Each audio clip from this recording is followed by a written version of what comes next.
Hello, and welcome to a new episode of Where the Stones Have a Story to Tell. We are in Gilbert Hills State Forest in Foxboro, Massachusetts, and I wanted to start off this episode with some context around the functions of prayer seats. This episode is the second of two episodes that cover dual prayer seats, a rare instance of where prayer seats are closely grouped together.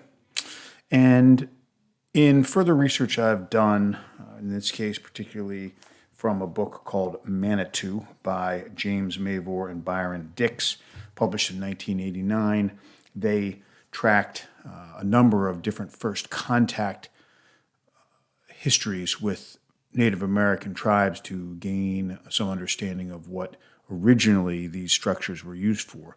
In a tribe that moved from the east to the west coast, they had determined in their first contact in the 1800s that prayer seats were used for charging or enhancing the powers of shaman in that tribe. So, for all intents and purposes, we can look at prayer seats as a recharging stations for the shaman or the medicine men in a tribe. So with that, let's get to our second installment of dual prayer seats in Gilbert Hills State Forest. We are at the site of the second set of dual prayer seats. These two are closer together, so there's some similarities and differences. Closer together, they're only about 30 feet apart. Here's the near one.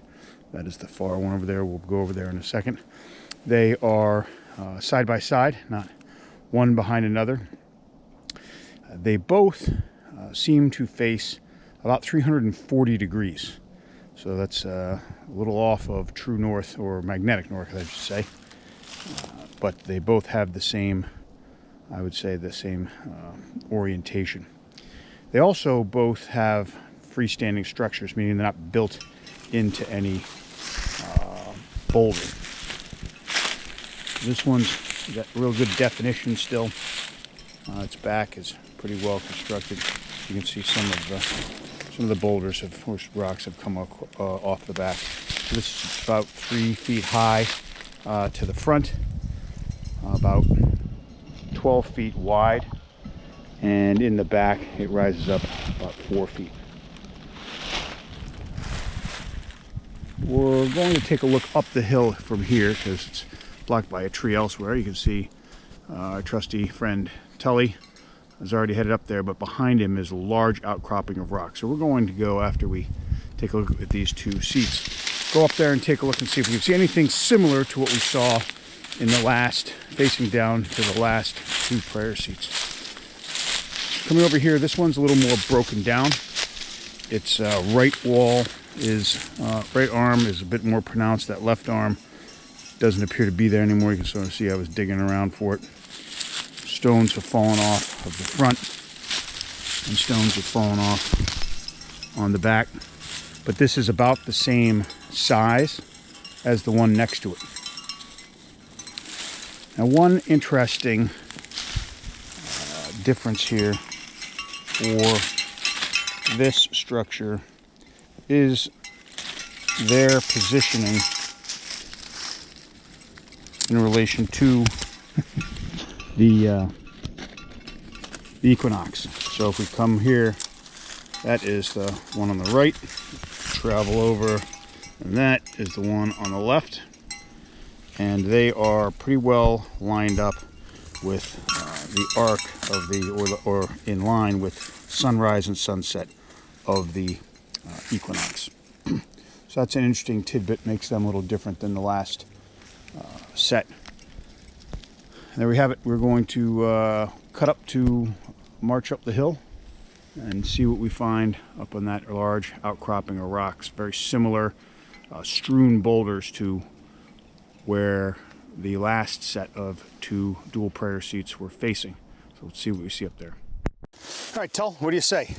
We're going to head up the rocky outcropping that looks down over the two prayer seats at Site B, and we're going to survey the features here that might be related to why there are two prayer seats down there. So let's go take a look.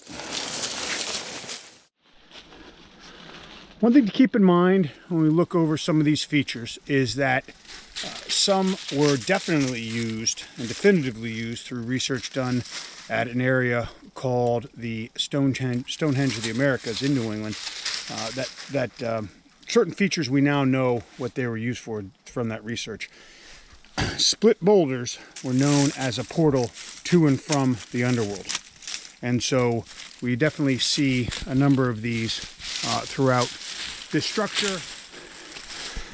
As we get up top here, one thing is evident, that like the last site, Site A, there are a number of places where one could stand and oversee the prayer seats right down here, right over the next ledge. But definitely you can see one right there within a line of sight, particularly if there were no trees here, which is also another story for another day.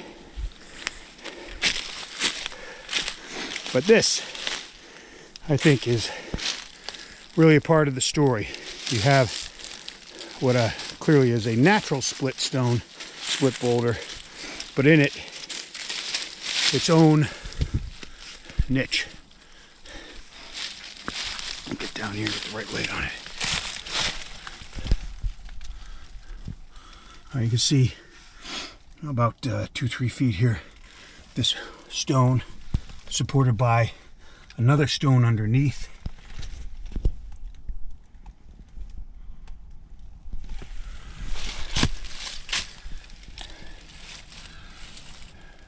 All the way down through there. So an interestingly structured niche, I would argue, inside of a gigantic split boulder here.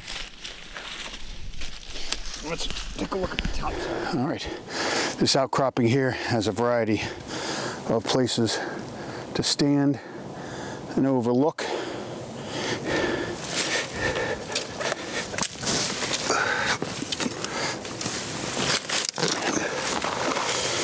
The area.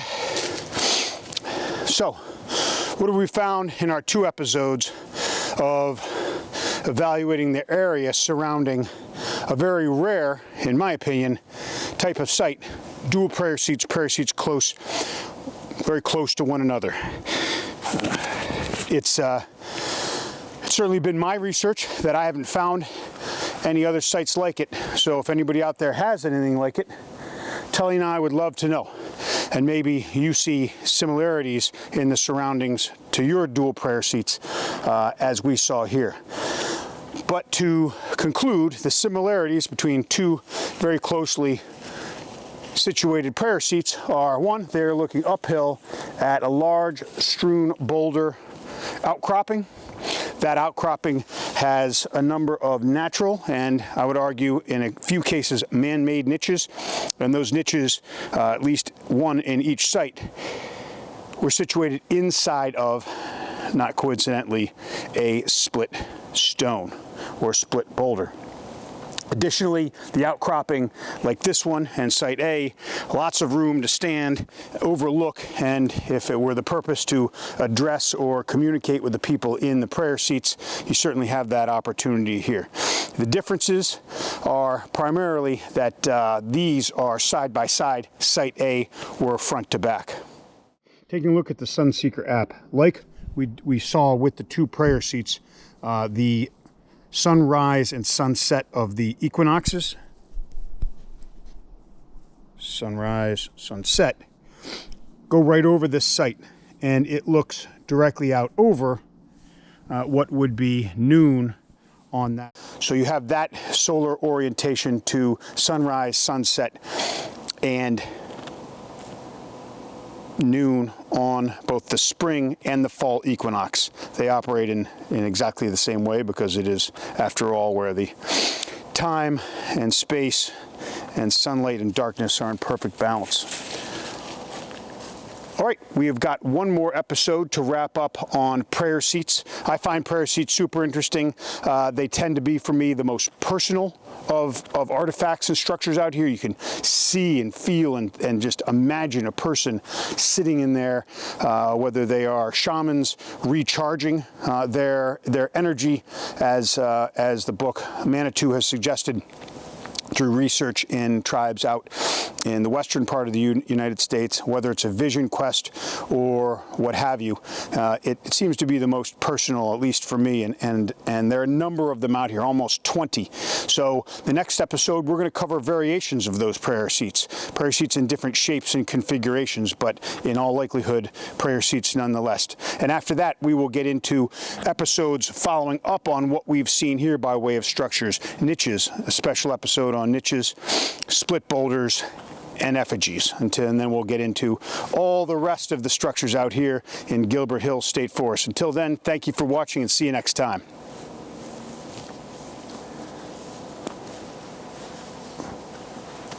All right, Tully, how do I get out of here alive?